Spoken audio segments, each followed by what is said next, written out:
यही मानसिक मनोविज्ञान सामाजिक व्यवस्था की है, जिससे बेवकूफ़ का जो ताना दिया जाता है, जो मूर्ख होने का, ना समझ होने का, अनइंटेलिजेंट होने का, फुलिश होने का जो ये नेम्स बताए गए हैं, ये नेम कॉलिंग का ये पीछे की स्ट्रेटेजी और मनोविज्ञान यही है। ठीक उसी तरीके से जिस तरीके से एक ट्रेंड आ रहा है मार्केट में, ठीक है, मार्केट ने फ्रिज का एक नया ब्रांड लॉन्च किया है, जिसने लिया, ठीक है, जिसने ये नया ब्रांड जो है जिसमें ये एप्लीकेशन है, अगर ये मोबाइल फ़ोन, ये फ्रिज आपने परचेज़ नहीं किया, मतलब आप समाज के साथ, जनरेशन के साथ कदम से कदम मिला के नहीं चल रहे, आप ट्रेंड के साथ कदम से कदम मिला के नहीं चल रहे, आप बेवकूफ़ हैं। आप सामाजिक स्मार्टनेस के साथ आगे नहीं बढ़ रहे हैं, आप पुरानी सोच के, आप पुराने जनरेशन के हैं, इनफैक्ट आप ट्रेंडी ही नहीं हैं। समाज के साथ जो आगे चलना है वो आगे आप नहीं चल पा रहे, मूर्ख है, अपने किसी कुएं के मेंढक बन के बैठे हुए, दुनिया बहुत आगे निकल रही है। बेवकूफ़ होना, फुलिश होना, चतुर ना होना, मूर्ख, डम्ब, डड, ये सारे कुछ ऐसे शब्दों का प्रयोग है जब वो ये चुने हुए शब्द है हमारे सोसाइटी के और हमारे सामाजिक व्यवस्था में, इन शब्दों का जब प्रयोग किसी स्टूडेंट पे या किसी विद्यार्थी पे या किसी बच्चे पे या किसी जवान इंसान पे, यहाँ तक कि मिडिल एजेड और बूढ़े पे भी इन जब शब्दों का प्रयोग होता है तो एक साइकोलॉजी को एनालाइज करके इन शब्दों का प्रयोग होता है। अगर आप पे इस तरीके का किसी शब्द का प्रयोग हुआ है, जो कि हम सब पे जीवन के किसी ना किसी मोड़ पे हुआ ही होगा, अभी भी अगर किसी पे हो रहा है और आगे जाके भी हो, तो इस पे प्रतिक्रिया किस तरीके से देनी है, इसका जो इम्पैक्ट होता है हमारे साइकोलॉजी में, हमारे अंदर डीप डाउन साइकोलॉजिकल माइंड में किस तरीके से होता है, सबकॉन्शियस माइंड में रिएक्शन होकर साइकोलॉजी, हमारा मनोविज्ञान जो है किस तरीके से हमें, हमारे एक्शंस को ये इफ़ेक्ट करती है, इससे ओवरकम किस तरीके से करना है और इसका असलियत, इसका जो असली वृत्ति है उसको किस तरीके से जानना है। शुरुआत करते हैं अपने ट्रेट्स और कैरेक्टरिस्टिक्स से। हमारे अंदर कुछ चीज़ें हैं, हम एक स्लो लर्नर है या फिर फास्ट पिकअप करते हैं। अगर आप एक स्लो लर्नर है, यानी कि आपको बहुत वक्त लगता है किसी भी चीज़ को पिकअप करने पे, कोई प्रेजेंटेशन हो, कोई ऑफिस का कोई पावर पॉइंट प्रोजेक्ट आप कर रहे हैं, तो कुछ चीज़ें लोगों को जल्दी जल्दी समझ आती है, परंतु आप स्लो पिकअप करते हैं, बहुत ज़्यादा स्लो, आपको समझने में दिक्कत आती है छोटी छोटी चीज़ें और बहुत टाइम लेके आप समझ रहे होते हैं। वही कोई दूसरा इंसान है, उसको समझाने के पहले ही उसको समझ आ जाती है, इतना जल्दी वो पिकअप करता है, वो प्रेजेंटेशन का चार्ट देख के ही उसको समझ आ जाएगा, वो पाई चार्ट उसको कोई समझाए इसकी भी उसको आवश्यकता नहीं पड़ेगी। चतुराई को डिफाइन किस तरीके से किया जाता है, एक इंसान अगर ऑफिस में इतना बेहतरीन परफॉर्मेंस दे रहा है, वही इंसान अपने घरेलू मसलों में, हो सकता है बहुत ही बुरा फैमिली मेंबर है, वो अपने रिश्तों को हैंडल नहीं कर पा रहा है, बिल्कुल भी जो है उसके सोशल सर्कल में जिस तरीके से बात करने की एबिलिटी होनी चाहिए वो उसके अंदर नहीं है, सिर्फ उसके अंदर एक जो बुक नॉलेज है वो एक्वायर करने की क्षमता, वो ग्रास्प करने की क्षमता ज़्यादा है। एक चीज़ को समझिए, एक इंसान एक स्फीयर में अगर परफेक्ट हो तो वो बाकी सब स्फीयर में इम्परफेक्ट होगा, और जिस स्फीयर में उसे लगता है कि वो परफेक्ट है उसमें भी परफेक्शन, मनोविज्ञान के थ्रू से साइंटिफिकली परफेक्शन संभव नहीं है, क्योंकि परफेक्शन की इसको डिफाइन जो सामाजिक व्यवस्था ने की है वो एक इम्पॉसिबल स्फीयर है। कोई भी इंसान अगर आपको बेवकूफ़ कहे या चतुर कहे तो इतना समझ जाना है उसी फ्रैक्शन ऑफ सेकंड के कि वो ये शब्द का इस्तेमाल अगर आप पे कर रहा है, बहुत स्ट्रेटेजिक इस्तेमाल है, ये बोलते जिसे बहुत शातिर माइंड के साथ वही शब्द का इस्तेमाल कर रहा है। शातिर शब्द का इस्तेमाल क्यों किया गया यहाँ पे, क्योंकि स्ट्रेटेजिकली जब हम किसी को बोलते हैं कि देखो तुम ना बहुत मूर्ख हो, बहुत बेवकूफ़ हो, हमें एग्जैक्टली पता होता है कि ये उस पर कैसे इम्पैक्ट करेगा, क्योंकि हमें एग्जैक्टली ये पता होता है कि ये शब्द मुझ पे कैसे इम्पैक्ट करेगा। जाहिर सी बात है, जैसे मुझ पे इम्पैक्ट करेगा वैसे ही तुम पे भी इम्पैक्ट करेगा। तो स्ट्रैटेजिकली उसे तोड़ने के लिए, उसे नीचा दिखाने के लिए, उसके अंदर कुछ एक इन्फीरियरिटी कॉम्प्लेक्स जिसे कहते हैं, एहसासी कमतरी जिसे कहते हैं कि इन्फीरियरिटी कॉम्प्लेक्स, अपने से हीन होने की भावना, तो उसके उस कॉन्फिडेंस को तोड़ने की इंटेंशन के साथ अगर मैं किसी को कहूँगी कि तुम बहुत मूर्ख हो, तो मुझे एग्जैक्टली पता होगा मैं किस शब्द का प्रयोग क्यों कर रही हूँ। अगर मैं उसकी बेहतरी चाहती हूँ, वाकई में मैं उस इंसान की वेल विशर हूँ, तो मैं उस इंसान को कहूँगी कि ये जो तुमने बात कही ये मेरे हिसाब से अप्रोप्रिएट नहीं बैठ रही है, लेकिन मैं तुम्हारे सोच को रिस्पेक्ट करती हूँ और इस बारे में हो सकता है तुम्हारी समझ उतनी स्ट्रांग ना हो, मुझे ऐसा लग रहा है ये मेरा व्यू पॉइंट है। एक बोलने का ये तरीका होगा, ये नेम कॉलिंग होता है। जब हम किसी को मूर्ख, यू सच ए डड, जब हम ये बात करते हैं, चाहे वो किसी भी एज का इंसान हो, हम स्ट्रेटेजिकली ये उसे कहीं ना कहीं उसके अंदर हीन भावना पैदा करने के लिए कर रहे होते हैं, ताकि वो इमीडिएटली उसके अंदर एक जो स्ट्रेंथ है वो वीक पड़ जाए। बेवकूफ और चतुर होने को डिफाइन नहीं किया जा सकता। एक इंसान अगर इंजीनियरिंग स्कूल में है और एक इंसान अगर स्कूल ड्रॉप आउट है, ये डिफाइन नहीं कर सकती है बेवकूफ़ी और चतुराई को। एक इंसान 1000 एजुकेशन के बाद भी अपने सारे पैसों को डुबाने में सक्षम हो सकता है। एक इंसान बिना पढ़ लिख के भी पैसे बनाने में सक्षम हो सकता है, और पैसे बना लेना ही सब कुछ नहीं होता, उस पैसे को मेंटेन करना बहुत मैटर करता है। बहुत लोग पैसे बनाते हैं, जितने स्पीड से वो पैसे बना रहे होते हैं उसके डबल स्पीड से वो पैसे को गंवा दे रहे होते हैं। वही कुछ इंसान होते हैं जो पैसे बहुत ज़्यादा अगर बना ना पाए, जितने भी बनाए उसको वो स्टेडी रख रहे हैं।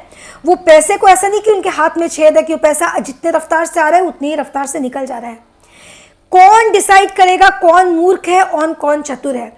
एक इंसान जो दूसरे को मूर्ख कह रहा होता है, उसकी मूर्खता की कोई हद, कोई सीमा नहीं हो जाती है। सबकॉन्शियस में इफेक्ट करने के लिए सामाजिक व्यवस्था ने इन शब्दों का चुनाव किया है, इन शब्दों को हमारे बीच में प्रमोट किया है, और हम उनके एजेंट्स बन के फर्दर इन शब्दों को प्रयोग करते हैं, इनका प्रमोट करते हैं। कैसे? डे टू डे लाइफ में, जब अपने घर में, फैमिली में, सिबलिंग्स में, भाई बहनों में, अपने बच्चों में, अपने बड़ों में, अपने फ्रेंड सर्कल में, you stupid, you such a dud, you such a idiot, you such a dumb head, और जिस तरीके के शब्दों का हम कि तुम कितने बड़े बेवकूफ़ हो, क्या तुम इतने ज़्यादा मेंटल, ये जो चीज़ें होती है ये नेम कॉलिंग होती है। और ये नेम कॉलिंग ऐसे ही नहीं है, जितना सिंपल ये साउंड करता है ये उतना सिंपल नहीं है, बहुत ही स्ट्रेटेजिक है, बहुत ही शातिर सोच के साथ इसे सामाजिक व्यवस्था के अंदर इसको जगह दी गई है। सामने वाले पे अगर कोई हिम्मत हो, उसे कॉन्फिडेंस हो, उसको किस तरीके से गिरा देना है, तो आपका एक एनिमी अटैक होता है जब सामने वाला इंसान कहे कि तुम कितने मूर्ख हो। मूर्ख होने का एक मतलब, जब आप स्पिरिचुअली इन्वॉल्व होंगे, आप इस बात को अनुभव करेंगे, जो परमात्मा होता है, जो सुप्रीम कॉन्शियसनेस, जिसे आप ऊपर वाला जिसे आप मानते हो, वो जो होता है, जब कोई इंसान मूर्ख होता है ना, यानी कि जब चतुराई उसमें ज़रूरत से ज़्यादा नहीं होती, यानी कि वो ओवर स्मार्ट जब नहीं होता है, तो वो ऊपर वाला ज़्यादा उससे कनेक्ट होता है। आप स्पिरिचुअली इस बात को स्वयं से अनुभव करेंगे। अगर दुनिया आपको अंडर एस्टिमेट करती है, अगर दुनिया आपको उस इंटेलिजेंस लेवल में नहीं डालती है जो कि बाकी लोग उनके हिसाब से हैं, अगर दुनिया आपको मूर्ख कहती है, वो आपको बेवकूफ़, वो आपको स्टूपिड, वो आपको कम समझ कहती है, तो आप स्पिरिचुअल क्रियाओं के पार्टिसिपेंट होने पर आप अनुभव करेंगे कि आप ज़्यादा जुड़ रहे हैं उस ऊपर वाले के साथ। यही अगर आप स्पिरिचुअली कनेक्टेड ना हो तो भी आप उसी ऊपर वाले के साथ कनेक्टेड रहेंगे और ज़्यादा। लेकिन स्पिरिचुअल पार्टिसिपेंट होने पर क्या अंतर पड़ेगा? अंतर ये पड़ेगा कि आपको इस बात का एहसास होगा, वो जो मैसेज वो ऊपर वाले से आपको मिल रहा होगा, वो मैसेज आप तक पहुंच रहा होगा। वहीं अगर कोई इंसान स्पिरिचुअली इन्वॉल्व नहीं है तो वो उस मैसेज को रीड ही नहीं कर पाता। ऊपर वाला जो हेल्प हमें कर रहा होता है, उस हेल्प को आप रिसीव नहीं कर पाते हैं। उस हेल्प को रिसीव कर सकने के लिए जब हम स्पिरिचुअली इन्वॉल्व, हम स्पिरिचुअल इंटेलिजेंस को हम एक्वायर करते हैं, जब हम स्पिरिचुअल विजडम को एक्वायर करते हैं, तो हमें उस ऊपर वाले की ओर से जो मदद मिल रही होती है, जो हेल्प, जो सहायता मिल रही होती है, उन सहायता को, उन साइंस को, उन सिग्नल्स को रीड करने में आसानी होती है। और जितना आप उससे रीड करते हैं उतना ही आपका मनोबल बढ़ता है, उतने भी आप एबंडेंस हेल्प को रिसीव कर पाते हैं। तो मूर्ख होने को बिल्कुल भी एक, जिसे कहते हैं, टैबू ना समझें, एक बिल्कुल भी कोई स्लैंग या गाली ना समझें। मूर्ख जितने अगर हमें, यानी आपसे ज़रूरत से ज़्यादा चतुराई अगर आप में नहीं है, इंटेलिजेंस और चतुर होने में बहुत फ़र्क होता है। लोग आज के ज़माने में चतुर ना होने को मूर्ख कह देते हैं। चतुर ना होने का ये मतलब नहीं है कि आप में इंटेलिजेंस है। आप अगर 10 डॉक्टर्स और इंजीनियर्स के सामने बैठे हैं, आप उनके सामने उनके लेवल की, उनके जो सब्जेक्ट है, उन टॉपिक्स पे बात नहीं कर पा रहे, तो एक बात ध्यान में रखिएगा, आपके जीवन से जो टॉपिक्स जुड़ी हुई है, या अगर आप आर्ट्स से फील्ड से बिलोंग करते हैं, या आप पढ़े लिखे नहीं हैं, अगर आप स्कूल कॉलेज, तो ज़िंदगी की जो आपकी नॉलेज है, आपने जो एक जर्नी, अपने जीवन जो आपने बिताया है, आपकी जो लाइफ, आपकी लाइफ स्टाइल रही है, मान लीजिए आप एक किसान हैं, या फिर आप कुछ भी नहीं करते, आप सिर्फ घर में बैठे रहते हैं, आपकी एक जर्नी है, और आपकी जर्नी ने आपके जीवन को कुछ नॉलेज दी है। वो नॉलेज और एक्सपीरियंस उन डॉक्टर्स और इंजीनियर्स के पास नहीं है जो आज आपको नीचा देख रहे हैं। तो उसी हिसाब से वो आपके सब्जेक्ट में बात नहीं कर पाएंगे। जिस तरीके से अगर आप एक पर्टिकुलर सब्जेक्ट में बात नहीं कर पाएंगे, वो आपके सब्जेक्ट में उस तरीके से बात नहीं कर पाएंगे। वो आपके सब्जेक्ट में वो जर्नी नहीं लिव कर पाएंगे जो जर्नी आपने लिव किया। आपकी जर्नी आपको सक्षम बनाती है। अपने सक्षम होने के भाव को पहचानिए। सामने वाले को ये अधिकार मत दीजिए कि वो आपके साथ नेम कॉलिंग का कोई खेल खेल सके, वो आपको साइकोलॉजी स्टडी करके आपको नीचा दिखा सके, आपके अंदर कोई इन्फीरियॉरिटी कॉम्प्लेक्स पैदा कर सके। क्योंकि जब भी कोई इंसान किसी को नेम कॉलिंग करता है, मूर्ख बोलता है कि तुम कितने बेवकूफ़ हो, तो वो खुद इन्फीरियॉरिटी कॉम्प्लेक्स का शिकार होता है। उसके अंदर कुछ कॉम्प्लेक्स होता है। उसे पता है कि इसको मुझे दबाना है, तो इसको दबाने के लिए मुझे इसके अंदर एक दो नेम कॉलिंग करनी पड़ेगी। अगर मैं ना करूं तो ये इंसान शायद मुझ पे भारी पड़ जाए। अंदर सबकॉन्शियस के इंसान के वो होता है, वो अपनी कमी को, अपनी इंफीरियर होने के जो भाव को ओवरकम करने के लिए खुद को ऊपर रखने की कोशिश में सामने वाले को दबाने का एक अटेम्प्ट करता है। इस साइकोलॉजी को अगर आप समझ के अपनी प्रतिक्रिया देंगे तो सामने वाले का नेम कॉलिंग आपको इफेक्ट नहीं कर पाएगा, आपके अंदर कोई कमी नहीं पैदा कर पाएगा, आपके कॉन्फिडेंस को तोड़ नहीं पाएगा, आपके सेल्फ मोरल को ब्रेक नहीं कर पाएगा, आपके आत्मविश्वास को वो बिल्कुल भी क्षति नहीं पहुंचा पाएगा। रादर आपकी प्रतिक्रिया इतनी ज़्यादा शांत, इतनी ज़्यादा मैच्योर्ड, इतनी ज़्यादा परिपक्वता के साथ आपकी जो वो रिएक्शन होगी, आपकी प्रतिक्रिया होगी कि वो हैरान रह जाएगा कि मेरी बातें इस पर इफ़ेक्ट क्यों नहीं करती। और बिलीव कीजिए, विश्वास कीजिए, स्वयं से अनुभव कर लीजिए, स्पिरिचुअली इन्वॉल्व हुई स्पिरिचुअली खुद को अध्यात्म से जोड़िए। आप अनुभव करेंगे, आप खुद चाहेंगे कि मेरे को ज़रूरत से ज़्यादा ओवर स्मार्टनेस, मेरे को कनिंगनेस, मेरे को इसे ज़रूरत से ज़्यादा चतुराई होती है, मेरे को नहीं चाहिए ये। आप खुद चतुराई को अपने से दूर कर देंगे, क्योंकि उससे जो इनोसेंस और मासूमियत की जो आपके ऊपर परत चढ़ेगी ना, वो परत उस परमात्मा को कनेक्ट करती है, उससे आप कनेक्ट होते हैं, बहुत ज़्यादा कनेक्ट हो जाते हैं। ये आप स्वयं से अनुभव करेंगे।